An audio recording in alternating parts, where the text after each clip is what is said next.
Custody papers का सच जानकर अरमान ने विद्या को अरेस्ट करवा दिया। यह रिश्ता क्या कहलाता है में इस वक्त हाई वोल्टेज ड्रामा चल रहा है, जहां गणगौर के मौके पर एक बहुत बड़ा ट्विस्ट देखने को मिलने वाला है। आने वाले ट्रैक में दिखाया जाएगा कि अरमान गुस्से में आकर अभीरा से अपने दिल की बात कह देता है, लेकिन ये सब कुछ विद्या से बर्दाश्त नहीं होता। इससे पहले एक खूबसूरत मोमेंट देखने को मिलता है जब अरमान के हाथों से अभीरा की चुनरी उड़ जाती है और दोनों एक दूसरे के लिए व्रत भी रखते हैं। हालांकि दोनों ही मन सोचते हैं कि उनका इन रस्मों और इस रिश्ते से क्या लेना देना, फिर भी वे यह व्रत रखते नजर आते हैं। यह सब देखकर दिशा और आर्यन बहुत खुश हो जाते हैं। उन्हें लगता है कि अरमान और अभीरा एक दूसरे के करीब आ रहे हैं, लेकिन विद्या यह सब बिल्कुल बर्दाश्त नहीं कर पाती।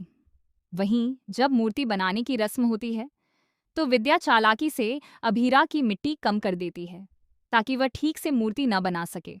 लेकिन तभी तान्या उसका साथ देती है और उसे मिट्टी दे देती है।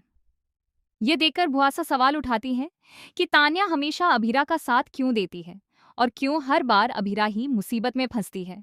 दादीसा इस पर चुप रह जाती हैं। इसी बीच एक बड़ा मोड़ तब आता है जब अभीरा अरमान को बचाती है। गुस्से और इमोशंस में बहकर अरमान अभीरा से अपने प्यार का इजहार कर देता है। ये सब देखकर विद्या भड़क उठती है और अभीरा को घर से निकालने लगती है। वह उसे ताने देती है और अरमान से कहती है कि वह इस लड़की से आई लव यू कैसे कह सकता है, जो उसे और उसकी बच्ची को छोड़कर चली गई थी। तभी अरमान कहता है कि उसे कस्टडी पेपर्स के बारे में सब पता है। यह सुनते ही विद्या घबरा जाती है और बात को दबाने की कोशिश करती है, लेकिन तभी अभीरा सच्चाई सामने लाती है। वह कहती है कि वे पेपर्स उसने नहीं बल्कि अरमान ने ही भेजे थे और उसने तो विद्या के कहने पर उन पर साइन किए थे। विद्या ने उसे बताया था कि साइकेट्रिस्ट ने मायरा से दूर रहने की सलाह दी है। यह सुनकर अरमान शॉक्ड रह जाता है। वह गुस्से में विद्या से कसम खाकर सच बताने को कहता है। विद्या कुछ बोल नहीं पाती और सफाई देने की कोशिश करती है कि उसने यह सब अरमान और मायरा के भले के लिए किया था, लेकिन अरमान का गुस्सा फूट पड़ता है।